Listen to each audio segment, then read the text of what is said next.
تفسیر القرآن آج کا سبق سورۃ الانعام آیت نمبر 11 سے 13 تک۔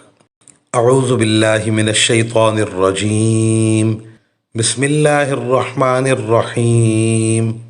قل سیروا فی الارض ثم انظروا کیف کان عاقبۃ المکذبین۔ قل لمن ما فی السماوات والارض قل للہ کتب علی نفسہ الرحمہ لَيَجْمَعَنَّكُمْ إِلَى يَوْمِ الْقِيَامَةِ لَا رَيْبَ فِيهِ الَّذِينَ خَسِرُوا أَنفُسَهُمْ فَهُمْ لَا يُؤْمِنُونَ وَلَهُ مَا سَكَنَ فِي اللَّيْلِ وَالنَّهَارِ وَهُوَ السَّمِيعُ الْعَلِيمُ۔ ترجمہ: ان کافروں سے کہو کہ ذرا زمین میں چلو پھرو، پھر دیکھو کہ پیغمبروں کو جھٹلانے والوں کا کیسا انجام ہوا۔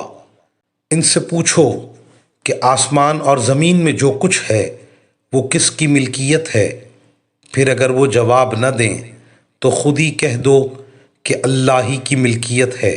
اس نے رحمت کو اپنے اوپر لازم کر رکھا ہے، اس لیے توبہ کر لو تو پچھلے سارے گناہ معاف کر دے گا، ورنہ وہ تم سب کو ضرور بالضرور قیامت کے دن جمع کرے گا جس کے آنے میں کوئی شک نہیں ہے۔ لیکن جن لوگوں نے اپنی جانوں کے لیے گھاٹے کا سودا کر رکھا ہے وہ اس حقیقت پر ایمان نہیں لاتے، اور رات اور دن میں جتنی مخلوق آرام پاتی ہے سب اسی کے قبضے میں ہے، اور وہ ہر بات کو سنتا، ہر چیز کو جانتا ہے۔ ان آیات کی تفسیر میں مفسرین کرام فرماتے ہیں کہ مشرکین عرب شام کے تجارتی سفر کے دوران سمود اور حضرت لوط علیہ السلام کی قوم کی بستیوں سے گزرا کرتے تھے، جہاں ان قوموں کی تباہی کے آثار انہیں آنکھوں سے نظر آتے تھے۔ قرآن کریم انہیں دعوت دے رہا ہے کہ وہ ان قوموں کے انجام سے عبرت حاصل کریں۔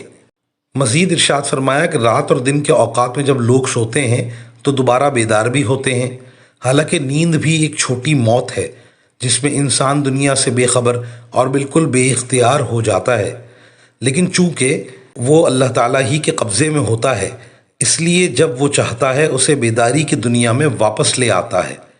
اسی طرح جب بڑی موت آئے گی تب بھی انسان اللہ تعالیٰ کے قبضۂ قدرت میں ہوگا، اور وہ جب چاہے گا اسے دوبارہ زندگی دے کر قیامت کے یوم حساب کی طرف لے جائے گا۔ وآخر دعوانا ان الحمد للہ رب العالمین۔